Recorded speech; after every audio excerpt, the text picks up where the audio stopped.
નમસ્કાર મિત્રો, આજે આપણે આ વિડીયોની અંદર introduction to VBA futures and its એપ્લિકેશનના એમસીક્યુ પ્રકારના પ્રશ્નો આન્સર જોશી. Question 61. Which window display the watch expression including the one just added? કઈ વિન્ડોમાં ફક્ત જોયેલી એક સામેલ કોઈ વોચની અંદર વેરિયેબલને વોચ કરવા માટે આપણે ઉપયોગ કરીએ છીએ અભિવ્યક્તિ જ દર્શાવે છે. બરાબર છે. ઓપ્શન એ છે મોડ્યુલ વિન્ડોઝ, ઓપ્શન બી છે ઇમિડિયેટ વિન્ડોઝ, ઓપ્શન સી છે વોચ વિન્ડો, ઓપ્શન ડી છે ડીબગ વિન્ડો. તો આપનો આન્સર આવશે મિત્રો અહીંયા watch window. Watch window display the watch expression, કે ભાઈ કયા વેરિયેબલને આપણે વોચ કરવો છે, કયા ફંક્શનને આપણે વોચ કરવો છે, ઇન્ક્લુડિંગ વન્સ જસ્ટ એડેડ, જે વેરિયેબલ કે વેલ્યુને આપણે વોચ કરવા માટે રાખી હોય છે એ જ વસ્તુ દર્શાવે છે, એને શું કહેવામાં આવે છે? Watch window. Question 62. Which one is indicated by a red dot with line of code highlighted in red in VBA? VBAમાં લાલ રંગમાં પ્રકાશિત કોડની લાઇન સાથે લાલ ટપકું દ્વારા ક્યુ સૂચવવામાં આવે છે? કે ભાઈ લાલ ડોટેડ હોય, લાલ લાઇનથી હાઇલાઇટ કરેલું હોય, એને શું કહેવામાં આવે છે એના વિશે વાત કરવામાં આવી છે મિત્રો. ઓપ્શન એ છે બ્રેક પોઈન્ટ, ઓપ્શન બી છે સ્ટાર્ટ પોઈન્ટ, ઓપ્શન સી છે એન્ડ પોઈન્ટ અને ઓપ્શન ડી છે એરર પોઈન્ટ. તો આપનો આન્સર આવશે મિત્રો અહીંયા A break point. Break point 1 is indicated by a red dot with a line of code highlighted in red in VBA. Question 63. Which mathematical function return square root of specified number in VBA? VBA ની અંદર square root function return કરવા માટે આપણે કયું ફંક્શનનો ઉપયોગ કરીએ છીએ? તો ઓપ્શન એ છે એસક્યુટી ફંક્શન, ઓપ્શન બી છે એસક્યુયુઆર ફંક્શન, ઓપ્શન સી છે એસક્યુઆરટી ફંક્શન અને ઓપ્શન ડી છે એસક્યુઆર ફંક્શન. તો આપનો આન્સર આવશે મિત્રો D SQR function. SQR function છે એ આપણે સ્ક્વેર રૂટ રિટર્ન કરે છે. VBAની અંદર સ્ક્વેર રૂટ રિટર્ન કરે છે. ફોર એક્ઝામ્પલ 9 વેલ્યુ નાખી, એસક્યુઆર બ્રેકેટની અંદર 9 વેલ્યુ નાખી, તો એ આપણે ફંક્શન શું રિટર્ન કરશે? તો કે 3. બરાબર છે મિત્રો. 9નું સ્ક્વેર રૂટ કેટલું થશે? 3. તો 3 વેલ્યુ છે એ આપણે રિટર્ન કરશે. Question 64. Which VBA function is use to convert the string from upper case two lower case? કયું VBA ફંક્શન છે એ સ્ટ્રિંગને અપર કેસમાંથી લોવર કેસમાં કન્વર્ટ કરે છે?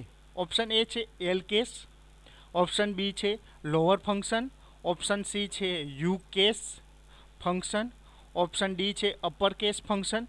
તો આપનો આન્સર આવશે મિત્રો અહીંયા એ L case.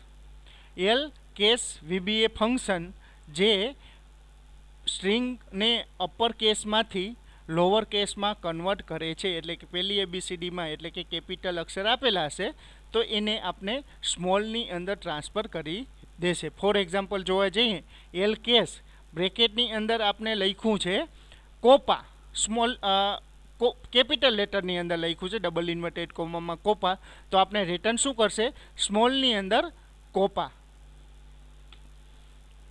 Question 65. Which function is used to check whether the given input is numeric or not in VBA? VBAની અંદર આપણે કયું ફંક્શન ચેક કરે છે કે જે ઇનપુટ આપણે આર્ગ્યુમેન્ટ પાસ કરી છે, બરાબર છે, એ ન્યુમેરિકલ છે કે નહીં, એ રિટર્ન કરવા માટે કયું ફંક્શનનો આપણે ઉપયોગ કરીએ છીએ? ઓપ્શન એ છે ન્યુમેરિક ફંક્શન, ઓપ્શન બી છે is numeric function, option C છે ઇઝ ન્યુમેરિક અને ઓપ્શન ડી છે ઇઝ નમ. તો આપનો આન્સર આવશે મિત્રો અહીંયા સી ઇઝ ન્યુમેરિક. याद राखजो मित्रों, कोईपण जग्याए VBA ની અંદર આપણે વેલ્યુ જે ઇન્સર્ટ કરવામાં આવે છે એ નંબર જ છે કે નહીં એવું ચેક કરાવવા માટે આપણે ઇઝ ન્યુમેરિક ફંક્શનનો ઉપયોગ કરીએ છીએ. Question 66. Which function return specify part of given date in VBA? VBA ની અંદર ડેટનો સ્પેસિફિક પાર્ટ જ ડિસ્પ્લે કરાવવો હોય તો આપણે કયું ફંક્શનનો ઉપયોગ કરીએ છીએ? ઓપ્શન એ છે ડે ફંક્શન, ઓપ્શન બી છે date value function, option C છે date diff function, option D છે ડેટ પાર્ટ ફંક્શન. તો આપનો આન્સર આવશે મિત્રો અહીંયા D, date part function. Date part function return specified part of given date in VBA. VBA ની અંદર જે ડેટ આપી હોય એનું સ્પેસિફિક પાર્ટ જ આપણે રિટર્ન કરાવવો હોય તો આપણે ડેટ પાર્ટ નામનું ફંક્શનનો ઉપયોગ કરશું. Question 67. Which function return the difference between to date value base on the interval specified in VBA? VBA ની અંદર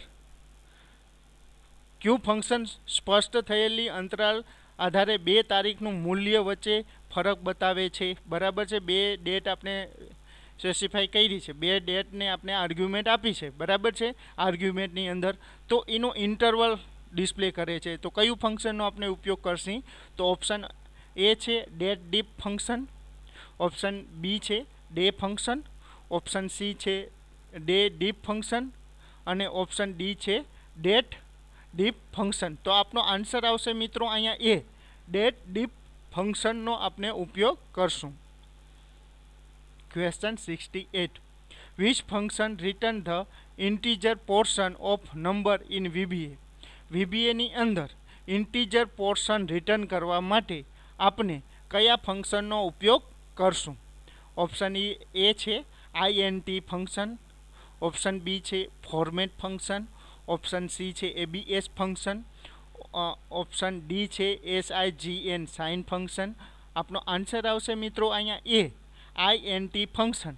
INT ફંક્શન છે એ ઓનલી ઇન્ટીજર પોર્શનના નંબર જ રિટર્ન કરશે. VBA ની અંદર ઇન્ટીજર પોર્શન રિટર્ન કરવા માટે આપણે INT નામના ફંક્શનનો ઉપયોગ કરશું. Question 69. Which function return the hyperbolic constant of the specified angle in VBA? VBA ની અંદર હાઇપરબોલિક કોન્સ્ટન્ટ એંગલ આપણે ડિસ્પ્લે કયું ફંક્શન કરશે? ઓપ્શન એ છે ABS ફંક્શન, ઓપ્શન બી છે કોસ ફંક્શન, ઓપ્શન સી છે COSH cos function, option D છે H cos function. તો આપનો આન્સર આવશે મિત્રો અહીંયા સી, COSH ફંક્શન એટલે cos function. COSH function return the hyperbolic cosine of the specified angle in VBA. Question 70. Which mathematic function generate A random number in VBA? કયું VBA function છે જે random number છે એ return કરે છે એટલે કે generate કરે છે? ઓપ્શન એ છે random RANDOM function, option B છે RND ફંક્શન, ઓપ્શન સી છે RAND ફંક્શન, ઓપ્શન ડી છે રાઉન્ડ ROUND રાઉન્ડ ફંક્શન.